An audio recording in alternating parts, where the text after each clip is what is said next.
Good morning, everyone. Today we celebrate the feasts of the Archangels. It's Michael, Gabriel, and Raphael. Now, most of us know about Michael as being the archangel who drove Satan out of heaven when he challenged God. We know Gabriel to be the messenger of good news to Mary, and we also know of Raphael in the book of Tobit.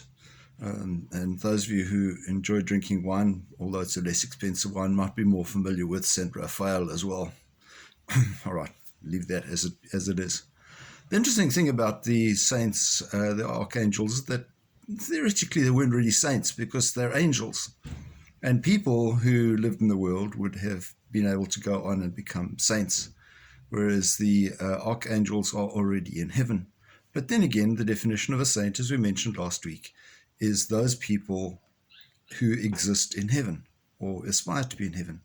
So the archangels qualify, I suppose. Now, the interesting aspect of the archangels is that they have specific sort of roles or functions. Saint Michael is considered to be the one who, as I say, who drove out Satan out of heaven, who's actually the strong. He's the one who combats Satan, if you like. The second responsibility, an interesting one, is that he's there to escort the faithful to heaven at the hour of their death. The theory behind that is that people are most vulnerable at the hour of their death, and so therefore Satan is there to guard them and make sure they get into heaven. Third is to be the companion or the champion of all Christians and the church itself. So there's a lot of strength in that. And in fact, the feast that we celebrate today is essentially the feast of the dedication of the Basilica of St. Michael. So that's why it all comes together. But the fourth element of the work of St. Michael is that he is there to call men from life on earth to their heavenly judgment. And we don't know an awful lot about them. We read about St. Michael specifically in the book of Revelation.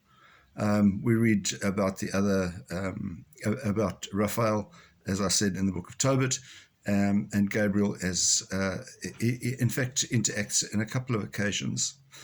What we do find as being evident is that there are people who are prepared to stand up to Satan and to work with human beings and with God to help us overcome evil.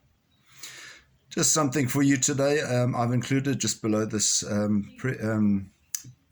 video is the prayer of St. Michael. If you'd like to recite this today, it's a good prayer. So have a wonderful day and keep safe. God bless. Bye-bye.